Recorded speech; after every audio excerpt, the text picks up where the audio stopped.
John Wick, the world's best assassin, जिसकी killing skills का कोई मुकाबला नहीं है, उसे एक हेलेन नाम की लड़की से प्यार हो जाता है और हेलेन उसे एक नई लाइफ की तरफ लेके जाती है और जॉन वीक अंडरवर्ल्ड को छोड़कर एक नई पीसफुल और नॉर्मल लाइफ जीने लगता है। बट एक दिन किसी बीमारी की वजह से उसकी वाइफ की डेथ हो जाती है और अब सिर्फ एक पपी जिसका नाम डेसी था, जो उसकी वाइफ ने उसे एज अ फाइनल गिफ्ट दिया था, वही उसे रोके रखा था उस पुरानी जिंदगी की तरफ लौटने से।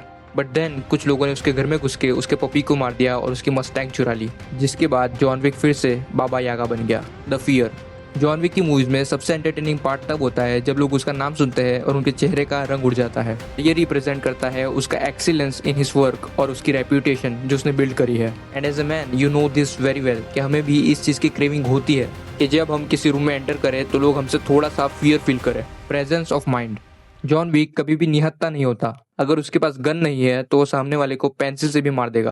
एंड उसके लिए observation and presence of mind होना बहुत जरूरी है, जो उसने अपने सालों की ट्रेनिंग और डिफरेंट फाइट से सीखा है।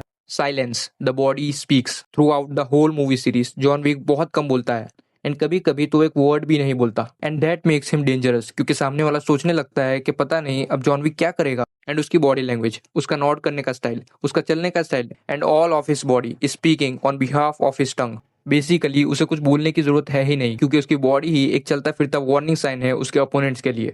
Keep climbing.